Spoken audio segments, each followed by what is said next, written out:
Hey guys, welcome back to the Milcert Man channel. I want to make a quick video talking about my experiences ordering and purchasing firearms from Royal Tiger Imports.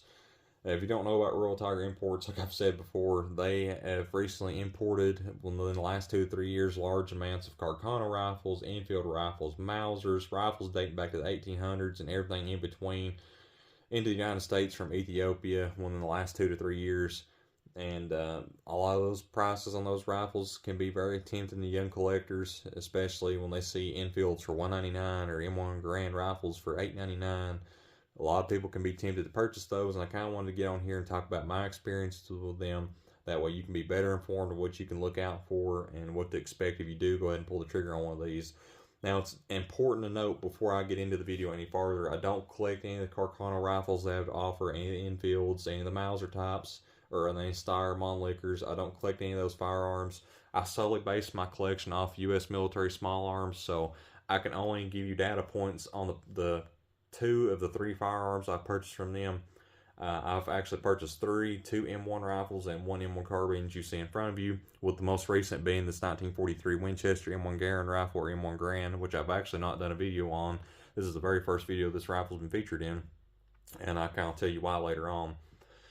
So what Royal Tiger does to their U.S. small arms, they kind of treat them differently than they do any of the rest of the firearms. The rest of the firearms, they kind of list them just as like bulk items. You can just put it one in the cart and they'll just pick it kind of like, they're not individually listed is what I'm trying to say. The M1 Garand rifles that they have now, they individually list those by serial number. They'll take a few pictures, probably about 6 pictures of them.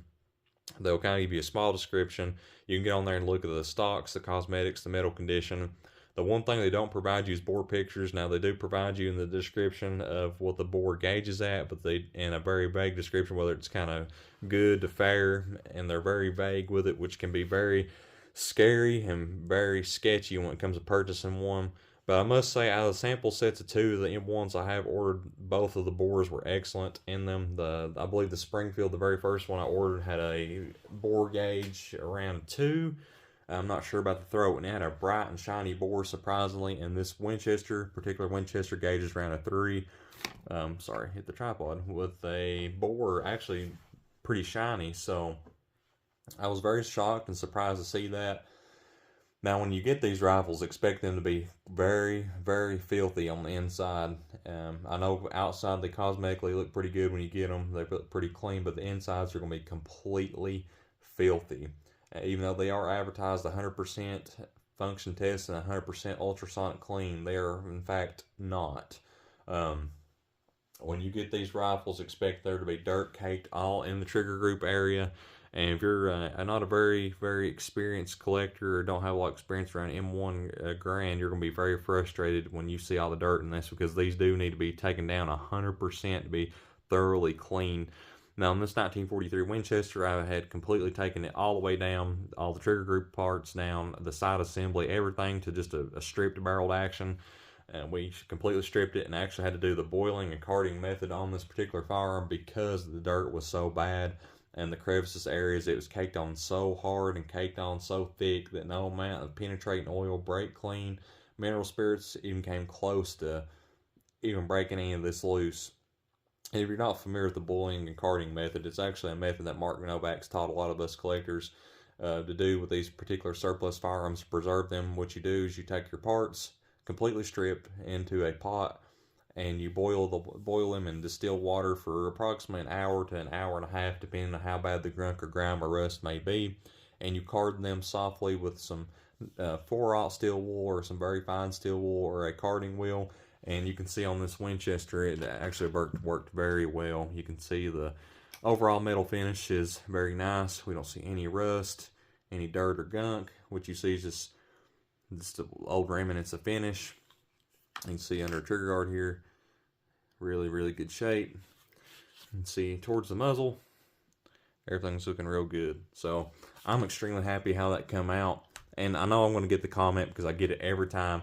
Milcert Man, you can get a M1 Garand rifle so much cheaper from the CMP, and you can get a better rifle for a cheaper price. CMP is the way to go, and I'm not doubting that. You can get a CMP rifle for much cheaper from the CMP. You can get a I think a standard rack grade for $700.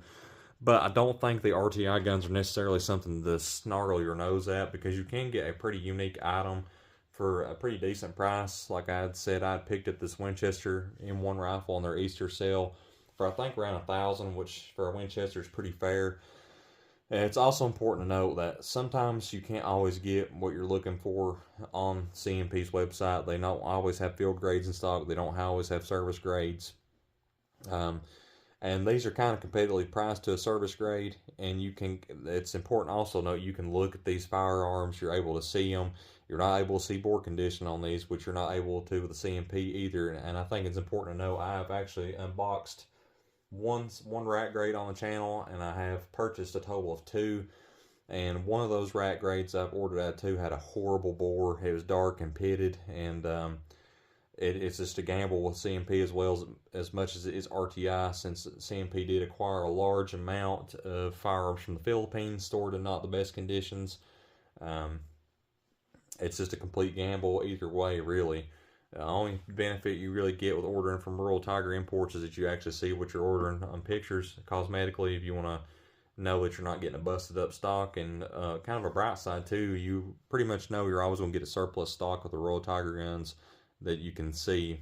CMP often takes their firearms apart and provides sometimes new wood, and some of that wood can be some of that bright orange wood. I'm not sure exactly what specimen of wood it is, but it's very ugly. I've actually had one of my M1s, very first rack grade M1s, was a hodgepodge of dark walnut and bright orange new wood, and this was horrendous, and I was very disappointed. So I'm not doubting CMP is a great organization or a great place to find an M1 when they have them, a good service grade or a field grade. But I don't think these particular M1 rifles from R.T.I is something to snarl your nose at. Like I said, you can get a pretty unique firearm. This is a lead dipped receiver M1 made in 43, like we've done mentioned. And I was actually pretty pleased with what I got after getting it all cleaned up and getting some linseed oil putting on in stock, and still retaining my rack number. I don't believe in any kind of sanding or anything, so I still retained all my cool character to the stock. And you can see on this particular one right here, you can see a little end block where they would take the end block and make sure the cartridges were seated into the clip. They kind of knocked it in their little notches in the stock, which is pretty cool, and nice little character to that.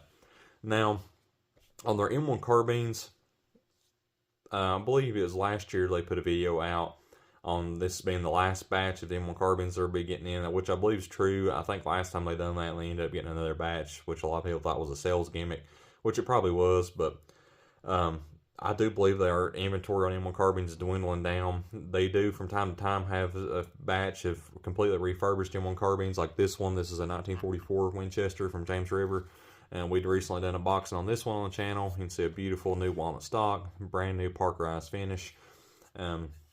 It is all correct, I believe, for the serial number range for a 5.7 million M1 carbine, and I was very pleased to receive it. Now, these are very expensive. They're around $1,700. But they are completely overhauled M1 carbine with the new springs, new parkerized finish, and the barrels are generally in really good shape. This one gauges at a 1, and it's bright and shiny, which is perfect for my needs since this is going to be my shooter M1 carbine. So that's kind of what to expect if you go out with their completely refurbished M1 carbines. Now, I'm not sure if the M1 Garand rifles are refurbished by James River, the 100% refurbished ones that they offer. I don't have any experiences with those. I don't believe they are. It would probably say in the description, like these do, these claim, and I've actually talked to James River, and they do, in fact, refurbish these, which is really, really cool. Other firearms, I believe Rural Tiger actually does those in-house, like their Moss 49s that they have available. Readiness Reviews on YouTube, he had recently done an unboxing of a Moss 4956, I believe. He had unboxed, and it was in terrible condition. It looks like they just parkerized over some of the rust, and the bore was in horrendous condition. It looked pretty on the outside, but once you started looking at it, you could kind of see some faults. This firearm, I've not noticed anything like that since it has been done by another company. And you can see that parkerizing, all that just looks in great shape. I don't see any remnants of anything on here where they just parkerized over some kind of rust or some kind of gunk. It's a very, very good shape firearm, and I'm excited to get it out of the range when we finally do source some ammunition.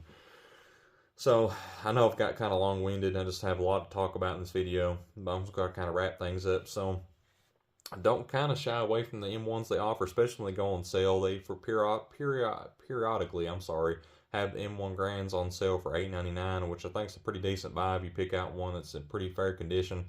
Um, so yeah, that's pretty much going to be my experience, guys. Do expect a firearm that has some missing parts or maybe broken in some way. I don't think I mentioned yet, this particular Winchester actually did have a middle band pin missing that pins the band to the barrel. That was missing. So I got online. It was like a pack of two for $5 on eBay. So I went ahead and ordered that, and that's on the way. But do expect something small, probably missing from your rifle.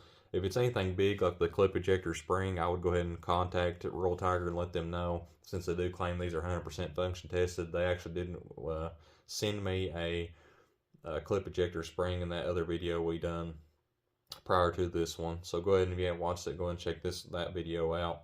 But yeah, guys, that's going to be it. I'm going to wrap this video up. I appreciate you guys sticking around and watching.